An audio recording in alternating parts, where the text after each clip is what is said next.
let us talk a little bit about this reality, this entity known as Iblees. Iblees is the proper name of the leader of the shaitans. Shaitans belong to jinn, shaitans belong to ins. Shaitan is anybody who's trying to take you away from the path. There is one Iblees, there are many shaitans. What is the wisdom in the creation of Iblees? And Ibn al-Qayyim, for example, in his famous book, Ighathat al-Lahafan, he actually has 25 pages dedicated to the question of why would Allah create Iblees. But I'll summarize some of these points. Ibn al-Qayyim says that Allah subhanahu wa ta'ala desires the purity of His followers. Allah desires the iman and taqwa, the isti'adah, the tawakkul, the inaba. Allah desires the piety of the righteous. And that piety shall only be manifested by fighting against Iblees. And so, when Allah subhanahu wa ta'ala has allowed this evil entity to exist, it is not because He likes the evil, it is because He loves the piety that comes in combating the evil, the righteousness that comes in overcoming that evil. Also of the wisdoms is that Allah Azza wa Jal personified evil. Can you imagine if evil were some type of cosmic force? If evil were not an actual created entity, what would we do then? But we have evil personified in one being, one entity. And we thank Allah for this, because we can now feel a sense of consolation knowing that evil is manifested in one makhluk. And this makhluk is not all-powerful. This makhluk is not God. This makhluk is a creation of Allah. And so evil can be conquered when we turn to the one who created this entity. We know that being. We have been told to take precautions against that being. Also of the wisdoms is a lesson for all of us in the story of our father Adam alayhi salam. Iblis is no stranger to humanity. Imagine if we had somebody who showed no enmity to us, no harm to us. We would say, why should we hate this entity? But Allah Azza wa Jal in His wisdom allowed the same entity to be the cause of the downfall of our mother and father. The same entity to do what He did to Adam and Hawa. The same entity to continue to fight every single prophet. And so when we have one particular entity whom history has shown has caused so much damage, then how can we not take precautions? How can we not feel a sense of genuine anger at this entity and turn to Allah to protect ourselves from this entity? Also of the wisdoms of the creation of this evil known as Iblis is that we see the diversity of the power of Allah Azza wa Jal.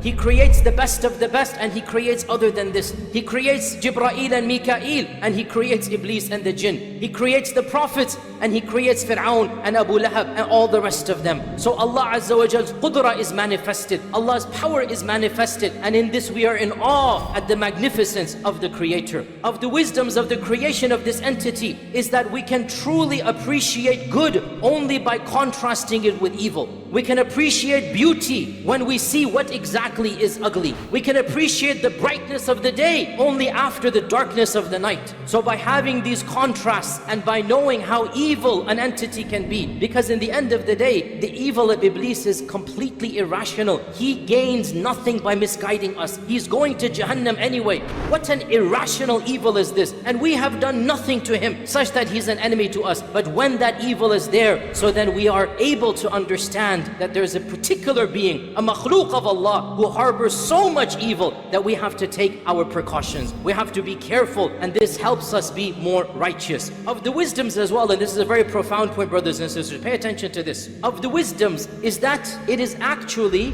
therapeutic for our own salvation. It is therapeutic for our own betterment. There is a psychological wisdom in having the embodiment, the personification of evil. How so? Because, you know, when you want to overcome a personal problem, when you have committed a major mistake, a major crime, in this environment and complex, psychologists say you can't continue to blame yourself for a past mistake. You have to let go and move on, right? In our case, we don't have to just let go. We can easily and factually and correctly blame Iblis for a sin that we have done. And it is correct, Iblis was the one who misguided us, who gave us waswasa, and use that blame in order to make ourselves empowered to move on to live better lives. Now I have to be clear here. We do not blame Iblis in a court of law. We cannot blame Iblis on the day of judgment. It's not going to work. But we can blame Iblis in our personal journey to Allah, in our reflections of our own past, and we think about what we've done and we say, astaghfirullah, that wasn't me, I'm better than that.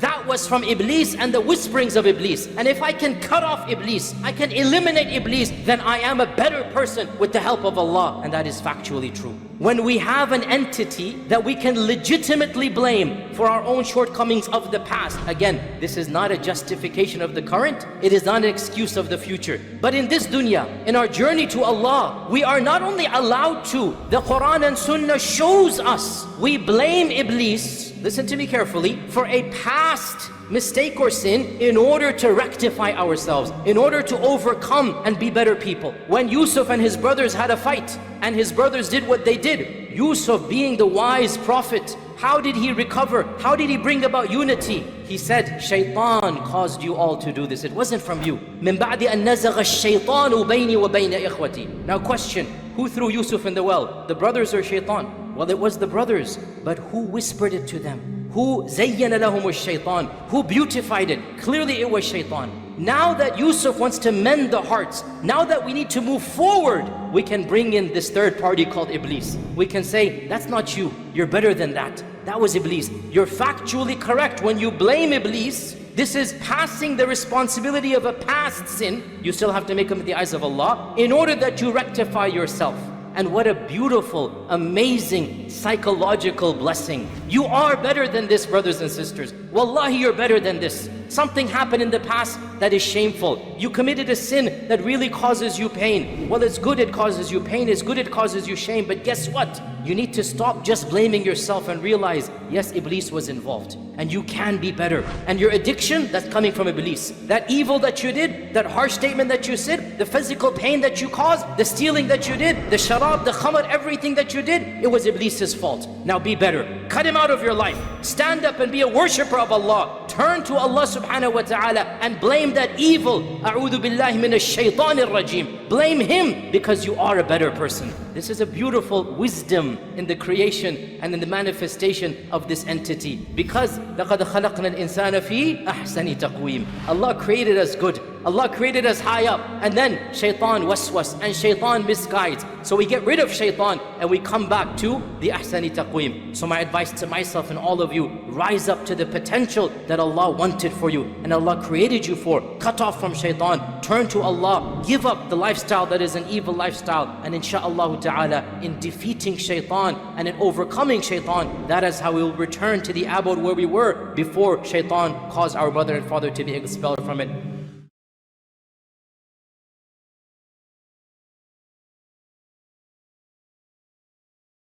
Are you tired of all these annoying ads on YouTube? Are you worried that a haram video might pop up? Well, the One Islam TV app is here to solve these problems, insha'Allah. The One Islam TV app is 100% free of any ads and is safe to browse for your peace of mind. Watch or listen to lectures and lessons while you work, rest, or drive with your device switched off. Watch videos on demand or download videos and watch offline. Watch hundreds of high-quality produced Islamic reminders, Quran learning videos, stories of the prophets, and so much more. 2 to 4 new videos uploaded daily, insha'Allah.